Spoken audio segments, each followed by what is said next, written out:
What is the difference between Japanese sentence pattern verb 1, te form, verb 2, te form, verb 3, and verb 1, ta form ri, verb 2, ta form ri, shimasu?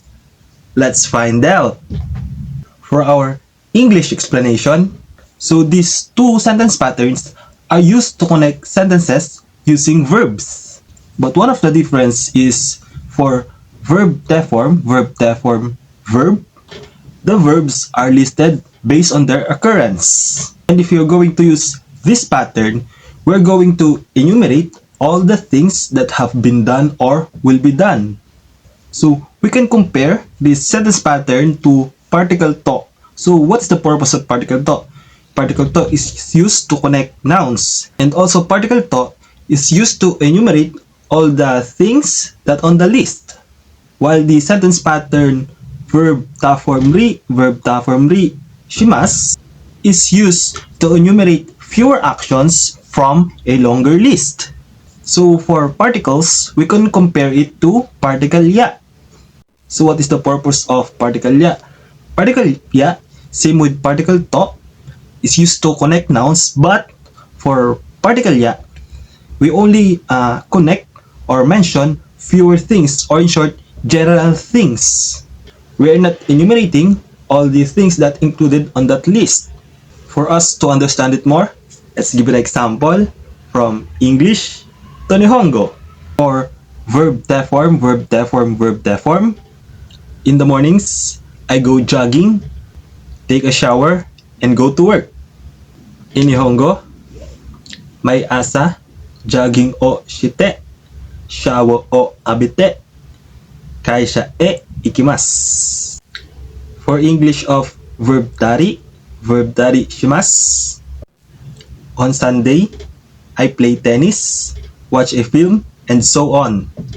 In Nihongo, Nichiyobi wa tennis o shitari, eiga o mitari shimasu. So, on our first example, we can observe or we can see that I have mentioned all the things that I've been doing every morning. So, every morning, I go jogging, take a shower, and go to work. So, let's assume that I don't take breakfast because mostly of Japanese don't eat breakfast. While on our second example, I only mentioned two activities that I've been doing every Sunday: playing tennis and watching a film or movie.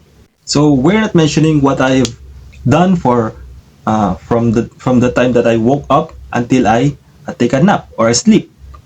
For our Taglish explanation, so yung dalawang sentence pattern na to minasang ginagamit para mag-connect ng two or more sentences na may actions or verbs.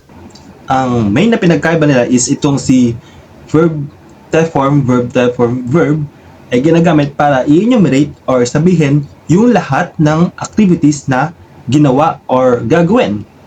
Samantalang itong si verb ta form ri shimasu, ang ini-enumerate lang is few lang o hindi lahat ng activities. Namimili ka lang ng ilang activities na ginawa mo sa expand na time na yon. Kumbaga sa particles, maihalin tulad natin si verb te form, verb sa particle to, which is si particle to ay ginagamit pag-connect ng nouns, and binabanggit natin o ni-indicate natin yung full list ng nasa category na iyon. While si verb ta form ri shimasu ay may hahalin tulad natin kay particle ya. So si particle ya is ginagamit din para mag-connect pero ng general list. So general list, ibig sabihin hindi natin binabanggit lahat yung nasa list. For example is gulay. Gulay yung general list. Ano yung specific list ba na nasa gulay? Yung okra, ampalaya, kalabasa, sitaw, and so on and so forth.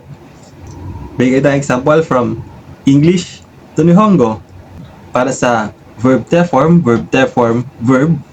In the mornings, I go jogging, take a shower, and go to work. Sa Nihongo, may asa, jogging o shite, shower o abite, kaisha e ikimasu. Para naman sa verb ta form ri shimasu. Last Sunday, I played tennis, watched a film, and did some other stuff. Sa Nihongo, Nichiyobi wa tenis o shitari, eiga o mitari shimasta. So, pansin natin yung pinagkaiba nung sa English translation niya, no? So, dito sa verb ta form ri, so, mapapansin natin yung word na and so on, which means, hindi natin in-indicate lahat ng activities nung nangyari nung araw na yon, which is nung Sunday. While dito sa verb, in-indicate natin yung activities na ginagawa ko every morning. So, for the summary, sa summary ng ating pinag-aralan ngayon, si verb ay ginagamit para indicate lahat ng actions na nangyari within that span of time. While si verb ta form ri shimasu ay ginagamit para sa fewer list o mas kaunting list. Siguro mga yung highlights or major na nangyari within the span of time. Hindi natin binabanggit lahat ng activities na nangyari or mangyayari. Follow for more!